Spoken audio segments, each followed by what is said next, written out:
won't you come and stay with me? Let's crack a book and read with Thump. Hey kids, welcome to a very special episode of Thump Reads. Today we are going to read A Die Hard Christmas, illustrated by J.J. Harrison and written by Doogie Horner. Let's begin.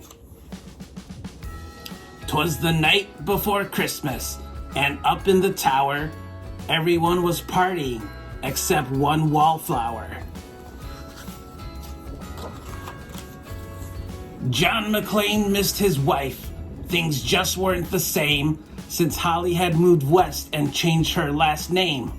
He tried to win her back, but still she said no, while unbeknownst to them, there was trouble below. A truck had pulled up, and who should disembark but 14 men whose intentions were dark.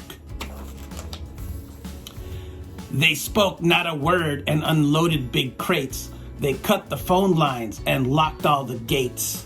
Carl swept the ground floor, shooting every guard dead, with visions of bearer bonds danced in his head. John took off his shoes, making fists with his toes. It actually worked. Well, what do you know?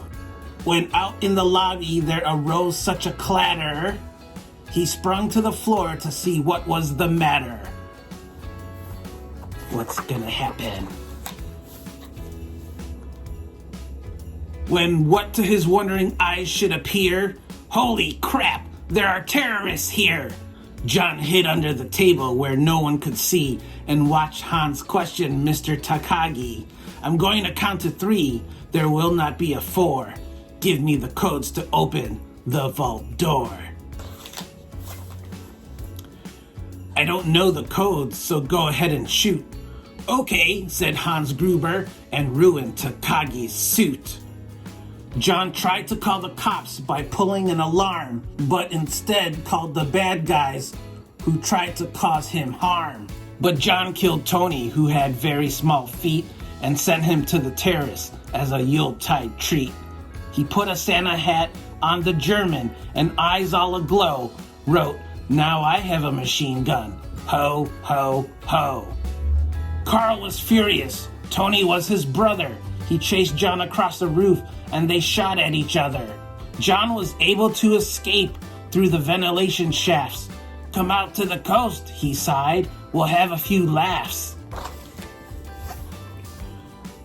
At Nakatomi Tower, Sergeant Powell appeared. He checked the whole lobby and saw nothing weird. He was pulling away, he didn't get far before Marco landed on the hood of his car. Powell drove away backwards, screaming in fright.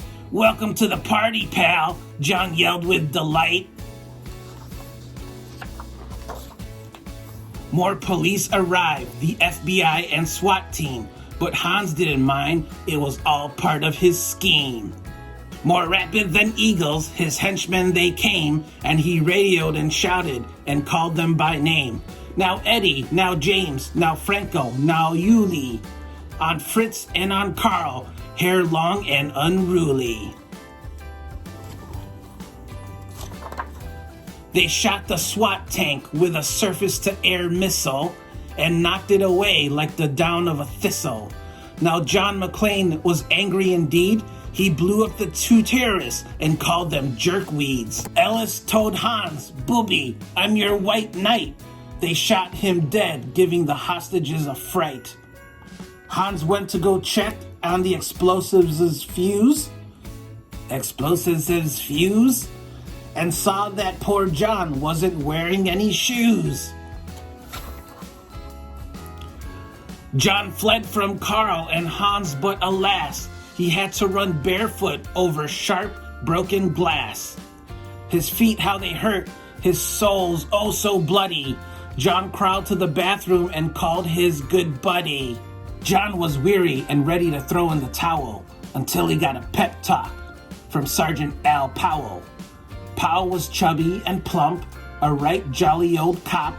and he trusted the cowboy in the tattered tank top. That's a mouthful. But a reporter was probing into McLean's life and revealed that Holly was actually John's wife. Hans quickly flipped over the gold picture frame. "It's a pleasure to meet you, Mrs. McLean."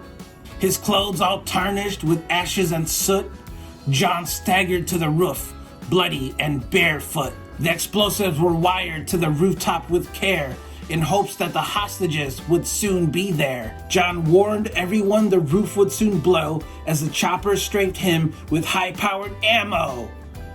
Around his waist he tied a fire hose tight, and screaming an oath, jumped into the night.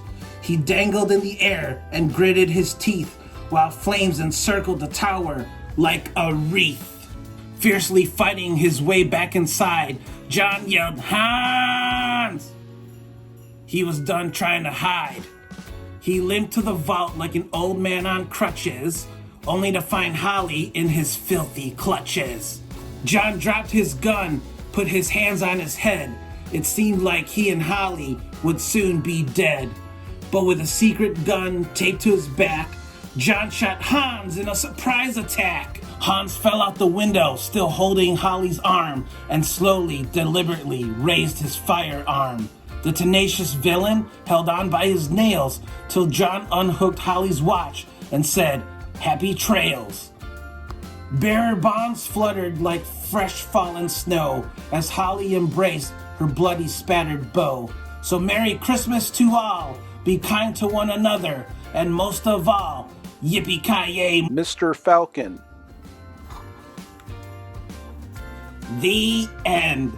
Merry Christmas, everyone. Enjoy your holidays. Bye. Oh, won't you come and stay with me? Let's crack a book and read with Thump. Let me do that again. And watch Hans question Mr. Takagi.